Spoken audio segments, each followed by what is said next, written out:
Anda kembali menyaksikan Road to CNBC Awards 2023 kategori Best Government Leaders bersama saya Andi Shalini. Dan saat ini saya sudah bersama dengan Bapak Pungkas Bahjuri Ali, staf ahli Menteri Bidang Sosial dan Penanggulangan Kemiskinan Kementerian PPN Bappenas, sekaligus merangkap sebagai Kepala Sekretariat Nasional SDGs. Halo Pak Pungkas, apa kabarnya? Baik, baik. Pak Pungkas, kita tahu bahwa saat ini pemerintah memiliki RPJMN. Nah, sebetulnya bagaimana sih Pak keterkaitan antara RPJMN ini dengan target SDGs? Ya, terima kasih. SDGs ini ada 17 goals. Nah, dalam 17 goal itu sebenarnya dirangkai dalam 4P, yaitu Prosperity and Peace for People and Planet. Jadi intinya sebenarnya SDGs itu bagaimana membuat kesejahteraan, kedamaian untuk manusia dan planet. Nah, ini ada satu wilayah yang sebelumnya kita hanya mengadres mengenai manusia.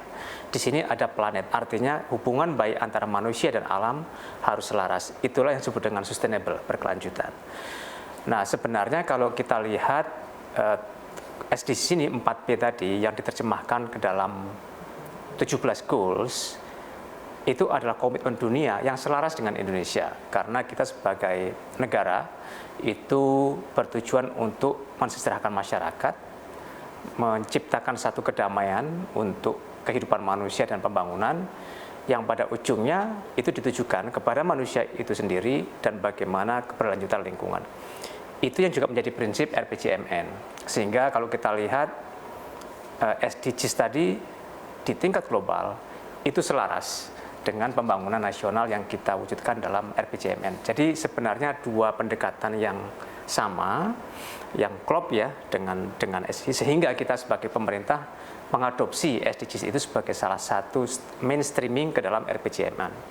Tujuannya apa? Tujuannya adalah menyelaraskan pembangunan global kepada Indonesia, sekaligus kalau kita melaksanakan SDGs kita berkontribusi buat global. Jadi tidak hanya membangun Indonesia tapi juga membangun dunia, sehingga terjadi keselarasan antara kesepakatan global yang kita ikut di dalamnya untuk pembangunan nasional, tapi pada saat yang sama kita juga berkontribusi pada pembangunan global. Ada keselarasan dan juga sinergi ya Pak antara keduanya. Ya, betul. Kita tahu bahwa target SDGs kan ditargetkan 2030 Pak, artinya sekitar 6 tahun lagi.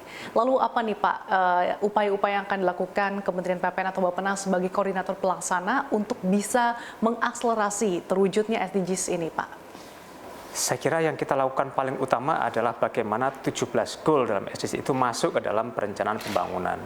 Jadi kita boleh berbicara 17 goals, tetapi kita tidak boleh hanya berbicara kepada tatanan strategi, kepada teori, tapi action.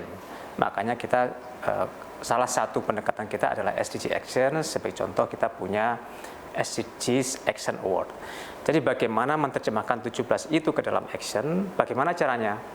Nah, pemerintah yang disebut dengan action itu adalah program-program pemerintah yang dilakukan baik kementerian, lembaga, provinsi, kabupaten kota maupun oleh masyarakat. Nah, itulah yang kita masukkan ke dalam rencana pembangunan. Sehingga apa yang kita sebut dengan mainstreaming 17 goal itu ke dalam rencana pembangunan nasional. Kita sudah punya petanya, kita sudah punya indikator-indikator apa yang ada dalam RPJM, yang di dalam SDGs yang kita elaborate lagi di dalam RPJMN. Nah, kenapa RPJMN? Karena RPJMN ini menjadi panduan baik pemerintah di pusat, kemudian pemerintah daerah maupun pemerintah sampai tingkat bawah, dan bahkan juga sekarang RPJM itu mengakomodasi kontribusi dari non-pemerintah.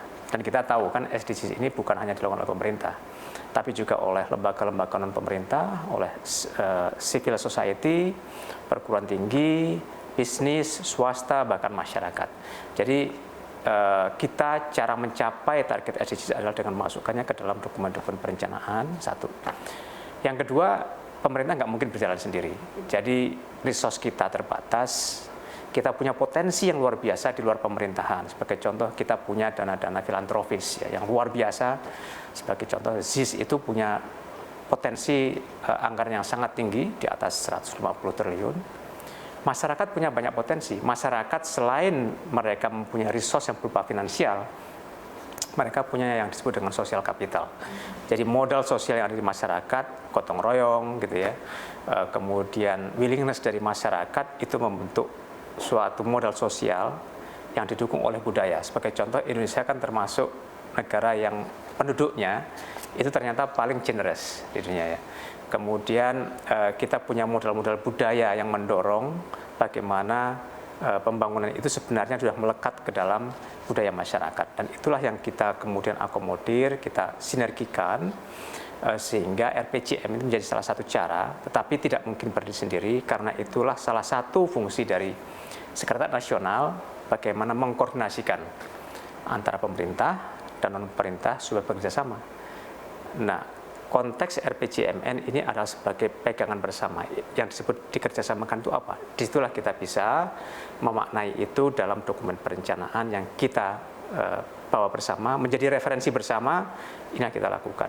Kalau kita bisa melakukan dengan RPJMN itu, insya Allah kita bisa mencapai target-target 2030 SDGs di dalamnya. Dan untuk mencapai target itu tidak bisa sendiri Pak, melainkan butuh kolaborasi multisektor ya tadi ya Pak ya? Iya, betul. Saya kira nggak mungkin kita pemerintah melakukan sendiri, karena pembangunan itu dilakukan oleh bersama, oleh pemerintah maupun masyarakat. Pemerintah punya kemampuan, punya kewenangan untuk regulasi misalnya, tetapi pelaksanaan kegiatan itu ada di masyarakat. Masyarakat yang melakukan itu sendiri, dan resource itu banyak sekali ada di masyarakat, sehingga itu yang, dan saya kira justru keunggulan Indonesia ya, kalau dibandingkan dengan negara lain, negara-negara maju ya, kita punya namanya modal sosial tadi, yang sering sekali kalau di negara maju itu tidak, karena apa? Diambil oleh pemerintah. Jadi fungsi-fungsi yang ada di masyarakat diambil oleh pemerintah. Kita masih punya modal itu yang ada di masyarakat, yang harus kita manfaatkan, yang tidak perlu diambil oleh pemerintah, tapi justru pemerintah membantu mendorong itu supaya dilakukan di tingkat masyarakat. Sebagai contoh pada saat COVID, ya. COVID ini masyarakat juga melakukan mobilisasi sendiri di antara kelompok masyarakat, dan itu sangat membantu, karena kalau tidak mungkin kita bergerak turun sampai di lapangan, partisipasi masyarakat itu yang luar biasa. Jadi saya kira salah satu pembelajaran di dalam SDGs ini adalah bagaimana masyarakat terlibat. Beda dengan MDG, Millennium Development Goals, yang dulu itu pemerintah tuh sebagai motor penggerak utama. Tapi sekarang SDG enggak. SDGs adalah seluruh komponen masyarakat bergerak. Jadi siapapun silahkan kita bergerak bersama untuk melakukan implementasi dari SDGs. Tidak perlu mendapat izin pemerintah, tetapi kita mengkoordinasikan supaya selaras, supaya sinergi antara yang kita lakukan dan ada di masyarakat. Berarti SDGs betul-betul merangkul siapapun ya Pak ya, tidak hanya pemerintah saja yang memiliki tugas untuk mewujudkan target tersebut. Iya. Terkait dengan SDGs nih Pak, ini kan sebenarnya kita juga berbicara terkait dengan human resource. Lalu bagaimana sih Pak SDGs ini berperan dalam meningkatkan kualitas dan juga produktivitas manusia, atau dengan kata lain modal manusia Pak? Iya. Kalau dilihat di SDGs tadi kan 4P ya, SDGs tadi 4P. Satu, pertama mulai dari people dulu. Jadi orang itu menjadi penggerak modal manusia. Saya kira dimanapun yang kita lihat di negara kemajuan, negara-negara yang sekarang ada seperti di Korea, di Asia Timur ya, Korea, Jepang, Singapura, selalu dimulai dari manusia. Kenapa? Karena manusia modal utama. Apapun yang ada tanpa manusianya bisa menggerakkan itu nggak akan jalan. Sehingga manusia menjadi inti dari pembangunan ke depan. Dan kalau kita lihat prinsip SDGs dengan people itu ya, sebagai people, sebagai penggerak pertama, itu dalam RPJM juga sama. Jadi RPJM yang kita bangun sekarang itu misinya adalah Indonesia, mewujudkan Indonesia Emas 2045, 100 tahun Indonesia Merdeka. Nah, menuju Indonesia Emas itu kita punya cita-cita yang luar biasa, yaitu masyarakat yang maju, kemudian yang sejahtera, kemudian berteknologi tinggi dan sebagainya. Tapi saya kira itu nggak mungkin dicapai kalau kita tidak mempunyai modal yang kuat di si manusianya. Sehingga modal manusia menjadi inti, dan di dalam RPJMN dan RPJP kita semua sepakat bahwa untuk menuju transformasi ekonomi, transformasi digital, transformasi tata kelola, itu manusianya harus dikuatkan dulu, modal manusianya. Modal manusia terutama dilihat dari 4 hal. Pertama, gizinya cukup. 2, sehat. 3, berpendidikan dan pintar gitu ya. Dan yang keempat, terlindungi masalah sosial dasarnya, jadi perlindungan sosial. Sehingga gizi, kesehatan, pendidikan, dan perlindungan sosial itu menjadi backbone bagaimana mewujudkan modal manusia. Nah, ketika kita di tingkat bawah ini sudah siap modal manusianya, kita bisa berbicara hal-hal yang lain. Artinya fondasinya sudah kuat. Tapi kalau kita bicara transformasi ekonomi, teknologi, tapi fondasinya tidak ada, manusia tidak ada, akan sulit. Dan ini akan terus ke depan menjadi permasalahan yang tidak selesai-selesai. Jadi tantangannya RPJM kita bagaimana modal manusia menjadi inti, kita selesaikan di 5 tahun pertama ini, hal-hal yang mendasar kita selesaikan. Nanti di periode berikutnya kita berbicara Indonesia lebih maju lagi. Untuk 5 tahun ke depan ini apa saja Pak yang akan dilakukan untuk memperkuat keempat fondasi ini? Ya, di dalam RPJP ada rencana pembangunan jangka panjang ya. Kita melakukan apa yang disebut dengan transformasi sosial. Jadi intinya kehidupan sosial ini perlu bertransformasi untuk mendukung transformasi lainnya. Jadi dimulai dari transformasi sosial yang sudah kita diskusikan, dan saya kira ini selaras dengan SDGs. Kita punya SDGs hunger ya, untuk no hunger. Di situ tidak boleh ada kelaparan, gizinya harus baik. Kita punya SDGs untuk nomor 3, health, manusia harus sehat, produktif. Keempat, ada pendidikan. Lalu ada gender di situ ya. Itu adalah yang sebenarnya berkaitan dengan modal manusia. Nah, di dalam RPJM kita terjemahkan juga, dan itu selaras dengan transformasi sosial. Di gizi misalnya, kita ingin menjamin bahwa setiap anak yang lahir itu harus terjamin gizinya. Kenapa? Karena pada 1000 pertama kehidupan, itu perkembangan seluruh fungsi organ manusia sudah hampir selesai. Otak, jantung, indera pendengaran, kemudian indera untuk perasa, kemudian kemampuan berbicara itu selesai. Jadi bayangkan kalau di 2 tahun pertama, yaitu 1000 hari pertama kehidupan itu dihitung dari sejak janin sampai 1000 hari pertama kehidupan, manusia tidak terbentuk dengan sempurna, kita nggak bisa memperbaiki lagi. Jadi investasi paling utama itu terjadi pada 1000 HPK. Di dalam RPJM kita jamin bahwa 1000 hari pertama itu harus terjamin gizinya. Yang kedua, setelah fondasi kesehatan dan gizi terjaga, bagaimana membuat karakter anak. Ya, karakter anak dari sisi kognitif, sisi motorik, intelijensia, dan sebagainya itu bisa menjadi dasar anak itu untuk berkembang. Dan kita tahu bahwa kondisi Indonesia sekarang ya rata-rata lama pendidikan kan kita tidak terlalu lama, baru sekitar lulusan SMP lah rata-rata. Kita nggak bisa bersaing dengan itu. Jadi partisipasi pendidikan harus naik. Tapi lama belajar tidak menjamin, karena lama belajar kalau kualitasnya tidak bagus, ya percuma. Jadi 2 hal, pertama partisipasi pendidikan kita naikkan, yang kedua kualitas dari pembelajaran tadi kita naikkan, salah satunya ditunjukkan dengan nilai PISA misalnya, atau asesmen nasional. Dari lama atau coverage dan kualitas kita jaga. Yang ketiga, anak itu harus dilindungi dari kekerasan fisik, dari perlakuan salah, dari keterlantaran dan sebagainya. Itu menjadi bagian dari kita sebut dengan perlindungan sosial, sehingga harapannya anak itu bisa tumbuh dengan sehat, dengan cerdas dan terlindungi. Nah, itulah dasar disebut dengan modal manusia yang di dalam RPJM kita lakukan. Salah satu pendekatan jaminan gizi bagi 1000 hari pertama kehidupan, setiap anak dijamin gizinya. Yang kedua, wajib belajar 13 tahun, termasuk 1 tahun sebelum PAUD, sebelum masuk SD, karena masa itu masa krusial. Kemudian samping wajib belajar, bagaimana menjamin perlindungan. Perlindungan itu banyak ya. Perlindungan terhadap hak anak mendapat akte kelahiran, perlindungan terhadap kekerasan, perlindungan terhadap hak anak untuk memperoleh akses kesehatan, jaminan sosial, jaminan ketenaga kerjaan nanti ketika dewasa dan seterusnya. Itu yang saya kira menjadi fondasi kita di sana.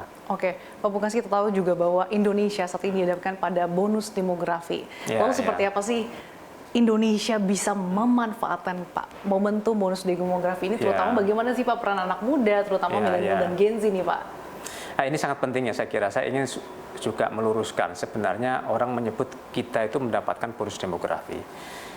Bonus demografi atau bahasa Inggrisnya kita sebut dengan economic dividends, itu sebenarnya adalah hasil yang terjadi di Indonesia adalah perubahan struktur umur penduduk. Yang dimaksud dengan perubahan struktur adalah jadi kelompok menengah, kita biasanya membagi 3 kelompok itu ya, kelompok anak-anak 0 sampai 15 tahun atau 14 tahun, kemudian usia produktif, usia 15 tergantung ya, kita kadang-kadang menyebutnya sampai 60 atau 65, itu dianggap produktif, lalu lansia, kalau di Indonesia 60 tahun ke atas. Nah, pada saat ini Indonesia masih dalam kondisi puncak, artinya kelompok usia produktif 15 tadi sampai 64 tadi masih tinggi-tingginya. Jadi kita bayangkan kalau kelompok usia produktif itu kan bekerja, anak-anak sekolah, lansia sudah tidak bekerja lagi. Jadi yang kelompok usia produktif ini adalah menanggung dalam kehidupan sehari-hari ya, menanggung anak-anak dan kelompok lansia. Ya. Nah, kalau kelompok usia produktif ini paling tinggi saat ini kan berarti potensinya luar biasa. Yang bekerja jauh lebih banyak daripada yang ditanggung. Makanya itu yang disebut dengan dependency ratio. Ketergantungan kita sangat rendah saat ini karena yang menghasilkan secara ekonomi lebih tinggi daripada yang ditanggung. Nah, kalau ini dimanfaatkan dengan baik, itu dapat menghasilkan bonus demografi, dapat menghasilkan economic dividends. Itu artinya bonus demografi. Nah, apakah kita bisa mendapatkan bonus demografi atau tidak? Tergantung. Bayangkan gini, kalau sekarang sebagian besar penduduk kita usia produktif, tapi mereka tidak bekerja, ya, pengangguran misalnya, atau bekerja tapi pada sektor-sektor yang tidak produktif. Jadi sebenarnya sama saja, jumlahnya banyak, ini kan tadi jumlah ya, struktur itu jumlahnya banyak, tapi kalau produktivitasnya rendah, ya dampaknya tidak ada atau kecil. Nah, kita masih punya peluang ini, struktur ini masih terus bertahan sampai sekitar, tergantung cara menghitungnya ya, ada 230-an, tapi rata-rata sekitar 234-235. Kalau kita bisa memanfaatkan kelompok umur ini produktif, maka kita akan mendapatkan bonus demografi. Ya, artinya memang modal manusia ini menjadi fondasi yang cukup krusial ya Pak dalam membantu mewujudkan target SDGs di tahun 2030.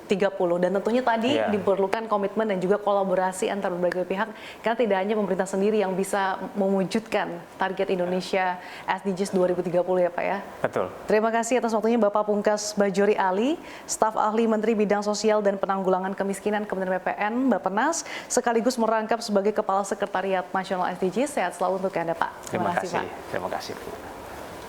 Demikian segmen Road to CNBC Awards 2023. Saya Andi Shalini, CNBC Indonesia, Beyond Business.